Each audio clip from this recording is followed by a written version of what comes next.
नमस्कार कथाटिए जाजाबर को स्वागत। आज कहानी हृदय ईश्वर। जड़े पूजक थिले से थिले बहुत निष्ठापर। ईश्वर नीतिकांति संपादन करिबारे तिळे हेले अवहेला करुनथिले। सब प्रकार नियम मानि से चलुथिले। से अनेक समय रे भाबुथिले जे तांको निष्ठारे खुशी होई अंततः थरे भगवान तांकु देखा देबे। सो चक्षुरे नहेला नाही, स्वप्न थरे आसीबे, किंतु ताहा केबे हेला नाही। भगवान को जेते सुमरण करी सोइबाकु गले भी स्वप्न रे भगवान कर देखा मिलिला नाही। तेबे पूजक जेहेतु सबुदिन देवनीति करुथिले, थरे भगवान आसिला बळी लागिला। कारण सोइथिबा बेले से छाई निदरे सुनिले तांको कानरे केही जड़े दुई पद कहउछंती।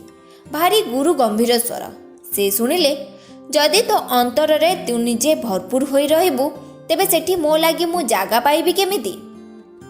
प्रथमे तू तो अंतररू निजकू हटा, ताहेले जाई मु तो अंतर रे रही पारिबी। तापरे स्वप्न रे काहेकि नीतिदिन तू मते देखि पारिबु? हठात पूजकंक निद भांगी गला। से ए कथार गूढ़ मर्म बुझी पारिले। निज मनरू मु कार बा अहं भाव को न हटाइबा जाए निज हृदय परमेश्वरंक लागी स्थान नाही। से कथा बहुत भल भावरे बुझी पारिले।